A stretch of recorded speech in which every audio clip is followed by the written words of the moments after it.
Assalamualaikum warahmatullahi wabarakatuh. Salam sobat hobi bola. Di video kali ini saya akan mencoba membahas bagaimana performa atau penampilan dari para pemain timnas yang bermain abroad di akhir pekan ini bersama klubnya masing-masing, ya, atau rapot para pemain timnas yang bermain abroad, ya. Oke, kita mulai dari Italia terlebih dahulu, di mana ada Bang Jayinses bersama Venezia akhirnya meraih hasil kemenangan atau 3 poin pertamanya di tahun 2025, di mana di pekan ke-32 Venezia menjamu Monza di kandangnya sendiri, dan di pertandingan tersebut Venezia berhasil memenangkan pertandingan dengan skor tipis 1-0. Ya, tentu ini adalah kemenangan yang sangat 3 poin yang sangat penting bagi Venezia, walaupun saat ini Venezia masih berada di zona degradasi di peringkat ke-19, tetapi dengan tambah 3 poin ini membuat Venezia berpeluang untuk keluar dari zona degradasi, karena memang dengan klub-klub peringkat di atasnya itu poinnya berbeda-beda tipis gitu. Jadi di beberapa laga sisa di akhir musim ini Venezia bisa berpeluang untuk keluar dari zona degradasi, dan tentu seperti biasa Jayinses menjadi titik tumpu di lini pertahanan Venezia bersama 2 rekannya yaitu Kande dan juga Marcandali. Bahu-membahu benar-benar menjaga lini pertahanan dari Venezia sangat kokoh dan sangat sulit ditembus oleh lawan, ya, khususnya Monza ini. Dan terbukti dari 7 laga terakhir Venezia itu hanya kebobolan 3 gol. Ya, memang Venezia ini yang merupakan salah satu klub yang lini pertahanannya cukup solid, cukup kokoh, tetapi lini depan Venezia malah yang bermasalah gitu. Bisa dibilang tumpul juga karena beberapa kali pertandingan ya di 7 laga itu jika lini depan dari Venezia bisa klinis, tentu bukan tidak mungkin Venezia bisa meraih 3 poin. Bahkan tim-tim besar pun seperti Inter Milan, Atalanta, Napoli itu mereka kesulitan untuk bisa menjebol gawang dari Venezia, ya, terutama untuk menembus lini pertahanan Venezia yang digalang oleh kapten kita Jayinses gitu. Dan saat ini Jayinses sudah memainkan 30 laga bersama Venezia, dan kemarin ada berita bahwa banyak klub Italia yang tertarik untuk mendatangkan Jayinses di musim depan, ya. Salah satunya ada Inter Milan, ada Atalanta, dan juga ada Bologna yang memang serius lah 3 klub tersebut. Dan ada kabar terbaru juga bahwa Genoa juga ikut tertarik untuk mendatangkan Bang Jay di musim depan. Ya, kita tunggu seperti apa nanti Bang Jay di akhir musim, di musim depan, apakah akan tetap bertahan di Venezia atau akan hengkang gitu. Masih dari Italia, yaitu di Serie B, di mana ada kiper kita, penjaga gawang timnas Indonesia, Emil Audero Mulyadi, ya. Di laga semalam dipercaya tampil di bawah misar gawang dari Palermo, walaupun sayang sekali harus mengakui keunggulan dari Bari dengan skor 2-1. Walaupun setelah kembali dari timnas, Palermo ini memainkan 3 laga, dan di 3 laga tersebut Emil selalu tampil di bawah misar gawang dari Palermo, dan sejauh ini Emil sudah memainkan 9 laga bersama Palermo, dan mudah-mudahan terus mendapatkan kepercayaan dari pelatih Palermo untuk bisa menjaga gawang dari Palermo dan mendapatkan menit bermain, ya. Karena memang kabarnya Martin Paes apakah memang sudah terverifikasi mendapatkan kartu kuning ketika melawan Bahrain atau belum, karena kalau misalkan dipastikan kartu kuning, tentu Martin Paes nanti tidak bisa bertanding ketika melawan Cina, dan itu ya pastinya Emil Audero harus siap menggantikan posisinya Martin Paes.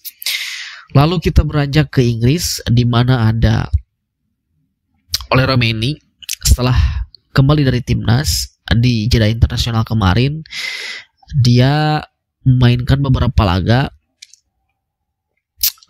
ada sekitar 2 laga setelah kembali dari timnas, dan 3 laga, dan di laga terakhir kemarin Oxford United melawan Sheffield Wednesday, oleh Romeni hanya duduk di bangku cadangan karena memang di laga sebelumnya ketika melawan KPR Queen's Park Ranger, oleh Romeni tampil sebagai starter, tetapi sayang sekali dia sangat apes. Selain timnya kalah, dia juga melakukan gol bunuh diri, walaupun itu juga bukan sepenuhnya salah Romeni ya. Tetapi kedepannya mudah-mudahan oleh Romeni bisa kembali mendapatkan tempatnya di lini depan dari Oxford United. Lalu selanjutnya ada Justin Hubner, di mana di tim atau di klubnya Wolverhampton 21 memainkan 2 laga menghadapi Blackburn dan juga Stoke City, dan sayang sekali di 2 laga tersebut Justin Hubner harus kalah ya bersama klubnya. Lalu ada Marcelino Ferdinand dan juga Nathan Chuaon. Nah, untuk kedua pemain ini saya belum mendapatkan datanya apakah memang kedua pemain ini bermain untuk klubnya masing-masing di tim reserve-nya gitu, di tim U21, karena memang ketika kemarin Nathan dikritik sudah lama tidak bermain bersama Swansea, dan akhirnya ternyata ada kabar bahwa Nathan dimainkan di tim reserve-nya Swansea, di Swansea U21 gitu. Ya, tetapi saya belum menemukan datanya apakah akhir pekan ini mereka bertanding atau tidak ya. Kita ke Eredivisie Belanda, di mana di pertandingan semalam ada Tom High bersama Almere City yang bertanding melawan tim papan atas PSV Eindhoven. Sayang sekali Almere City harus kalah dengan skor yang cukup telak 5-0, dan di laga tersebut Tom High tampil selama 90 menit. Walaupun kalah, tetapi di 2 laga sebelumnya setelah kembali dari timnas, Tom High membantu timnya menang melawan Willem dan bermain imbang melawan klubnya Rangers Zwolle. Dan sejauh ini Tom High sudah memainkan 24 laga dan kontraknya akan berakhir di akhir musim ini, tetapi kabarnya bahwa Almere masih ingin memperpanjang kontrak dari Tom High hingga musim depan. Lalu ada Calvin Verdong, konsisten. Walaupun di pekan kemarin sempat mengalami kekalahan bersama klubnya melawan Sparta Rotterdam, tapi di akhir pekan ini, tadi malam, dia kembali dipercaya untuk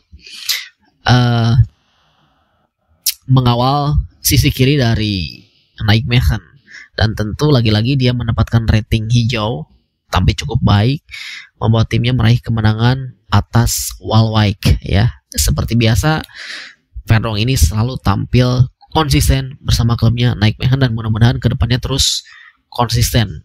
Ya, syukur-syukur dia bisa dilirik oleh klub papan atas Belanda lah ya. Lalu ada Dean James. Nah, Dean James ini memang setelah kembali dari timnas sempat main kemarin di 2 laga ketika menghadapi lupa saya. Dan di laga akhir pekan ini tadi malam klubnya Go Ahead Eagle melawan NAC Breda, dan ternyata Dean James tidak ada di dalam daftar susunan pemain karena memang di akhir pekan kemarin mengalami cedera, ditarik keluar dan mungkin masih mengalami cedera, dan mudah-mudahan Dean James segera pulih. Lalu saat ini juga masih berlangsung ada derby Indonesia, di mana ada FC Twente. Misselhurst tadi tampil sebagai starter melawan klubnya Rangers ya, FC Zwolle, walaupun Rangers duduk di bangku cadangan. Kita beranjak ke Liga Belgia, di mana ada Joy Peluvesi yang bermain di Liga 2 Belgia bersama FC Lommel. Di pertandingan semalam dia berhasil membantu timnya meraih kemenangan atas tim pemuncak klasemen sementara Liga 2 Belgia ya, Molenbeek, dan Joy tampil selama 90 menit. Memang Joy ini sebelum dan setelah bergabung bersama timnas, memang di klubnya FC Lommel ini dia selalu mendapatkan menit bermain, entah itu full ataupun setengah babak, satu babak gitu. Dipercaya selalu oleh pelatihnya untuk mengisi posisi dari gelandang bertahan, dan selalu tampil cukup oke di lini tengah dari FC Lommel. Mudah-mudahan di usianya yang sudah tidak muda lagi, Joy terus bisa mendapatkan menit bermain agar nanti kembali ke timnas selalu dengan penampilan prima gitu. Lalu ada Shane Patinama bersama KS Yupen. Kita tahu bahwa Shane Patinama saat ini benar-benar performanya sedang menurun. Bahkan di beberapa laga KS Yupen, Shane Patinama tidak ada dalam daftar susunan pemain, dan kalaupun ada juga selalu menghangatkan bangku cadangan. Dan di malam tadi klubnya Shane Patinama KS Yupen bermain melawan FC Seraing. Sebetulnya ketika melihat di websitenya, di akun official Instagramnya KS Yupen, itu Shane Patinama masuk dalam starting line up ya. Tetapi entah kenapa ketika pertandingan Shane Patinama kembali berada di bench dan tidak dimainkan gitu. Nah, mudah-mudahan Shane Patinama bisa belajar dari pengalamannya saat ini, yang memang dia sudah sadar harusnya performanya menurun dan harus bisa kembali ke peak performance-nya ketika dia berada di klub sebelumnya, FC Viking ya, klub Liga Norwegia gitu. Dia saat itu tampil benar-benar cukup menjanjikan, tetapi setelah pindah ke Belgia dia benar-benar menurun drastis. Lalu ada Ragnar Oratmangun bersama si Dender, dan setelah kembali dari timnas, memang Ragnar di 2 laga Dender setelah jeda internasional itu tidak dalam daftar susunan pemain ya. Saya juga tidak tahu entah ada masalah apa, entah cedera atau apa. Dan malam ini Dender baru akan bermain nanti pada pukul 1 dini hari. Kita lihat apakah nanti Ragnar bisa kembali ke starting line up ataupun ada dalam daftar susunan pemain, ataupun nanti justru tidak ya. Saya belum mencari informasinya seperti apa mengenai Ragnar ini. Lalu kita beranjak ke Asia, di mana di Asia tentu ada Sandy Walsh bersama Yokohama Marinos. Setelah pulang dari timnas jeda internasional, Yokohama Marinos ini ada memainkan 5 laga di J-League ya. 2 laga awal menghadapi Okayama dan juga Nagoya Grampus. Sandy Walsh bermain, tetapi penampilannya tidak begitu bisa berkontribusi bagi timnya karena memang mengalami hasil yang kurang memuaskan. Dan di 3 laga berikutnya melawan FC Tokyo Verdy, Kawasaki Frontale, dan kemarin melawan Avispa Fukuoka, Sandy Walsh hanya bisa menghangatkan bangku cadangan ya. Mudah-mudahan Sandy Walsh bisa kembali mendapatkan posisinya di lini pertahanan Yokohama Marinos ya, karena memang kita tahu ketika Sandy Walsh ini dimainkan itu tidak berada di posisi terbaiknya ya, dimainkan di center back kiri itu dengan formasi 3 back. Padahal posisi terbaiknya Sandy Walsh ada di back kanan ya, tetapi memang persaingan di back kanan dari Yokohama Marinos ini, di situ masih ada Ryo Miyaichi, ada juga pemain Australia Thomas Deng ya, ada juga beberapa pemain dari seniornya Yokohama Marinos, karena memang persaingan di klub tersebut sangat ketat sekali ya. Yang mudah-mudahan Sandy Walsh bisa kembali mendapatkan posisinya sebelum nanti tanggal 27 Yokohama Marinos ini akan menghadapi Cristiano Ronaldo-nya Al Nassr di fase gugur Liga Champions Asia gitu ya. Lalu kita beranjak ke Australia ya, di mana ada Rafael Strijk. Kita sepakat bahwa Rafael Strijk benar-benar menurun performanya.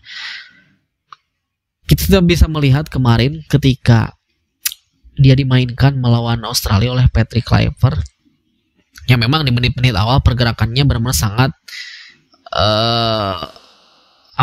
menyulitkan lini pertahanan Australia, bahkan sampai dapat penalti pun itu berkat dari pergerakan Rafael Strijk. Tetapi setelah itu tidak kelihatan, dan memang puncaknya itu ketika Piala AFF akhir tahun lalu, di mana klubnya sebetulnya sudah mewanti-wanti bahwa tidak akan melepas Rafael Strijk ke Piala AFF, tetapi PSSI kekeh dan terus melobi dan akhirnya melepas. Dan setelah itu Rafael Strijk mulai kehilangan tempatnya di Brisbane, dan terakhir kali main itu ketika melawan Adelaide United kalau tidak salah. Itu pun juga main dia di babak kedua di menit akhir sebagai pemain pengganti. Dan setelah kembali dari timnas kemarin di jeda internasional bulan Maret, Brisbane menjalankan 3 laga, memainkan 3 laga di Liga Australia, dan di 3 laga tersebut Rafael Strijk menghilang, tidak ada di daftar susunan pemain. Entah sekarang sudah tergeser posisinya oleh pemain lain, entah memang sudah tidak dibutuhkan lagi jasanya karena sudah menurun, ya kita tidak tahu. Ya mudah-mudahan Rafael Strijk ini sadar gitu bahwa dia saat ini sedang menurun dan bisa kembali memperbaiki performanya untuk bisa menembus ke tim utama dari Brisbane gitu. Lalu tadi pagi di ajang MLS ada Martin Paes bersama klubnya FC Dallas. Dia kembali dipercaya tampil untuk menjaga gawang dari FC Dallas, menjamu Seattle Sounders dalam lanjutan MLS. Tetapi walaupun tampil cukup apik di bawah mister gawang dengan melakukan beberapa penyelamatan, kalau tidak salah ada 3 penyelamatan dari saya nonton ya, tetapi tidak bisa membantu timnya terhindar dari kekalahan atas Seattle Sounders dengan skor tipis 1-0 ya. Ya mudah-mudahan sejauh ini memang Martin Paes selalu menjadi pilihan utama dari FC Dallas. Nah, namun kabarnya ketika kemarin melawan Bahrain, Martin Paes ini mendapatkan kartu kuning, tapi kita tidak tahu nanti seperti apa ya. Kalau misalkan memang iya, tentu nanti ketika melawan Cina, Martin Paes tidak bisa tampil dan harus mungkin digantikan ya oleh Emil. Emil harus siap jika nanti Martin Paes benar-benar dinyatakan akumulasi kartu gitu. Dan beberapa pemain juga sedang memainkan laganya malam ini ya, tadi Misselhurst dan juga Reinders, dan ada juga Kevin Dix bersama klubnya Copenhagen. Tadi lihat dari live score sedang bermain melawan Brøndby, tetapi sayang sekali di menit ke-23 tadi Kevin Dix mengalami cedera yang cukup serius dan harus ditarik keluar digantikan. Yang mudah-mudahan cedera dari Kevin Dix ini segera pulih dan nanti kembali ke timnas pun di FIFA Matchday bulan Juni bisa kembali tampil prima ya. Mungkin itu saja dari saya mengenai performa atau rapot dari para pemain timnas yang bermain abroad. Cukup sekian, terima kasih, sampai jumpa lagi di video selanjutnya.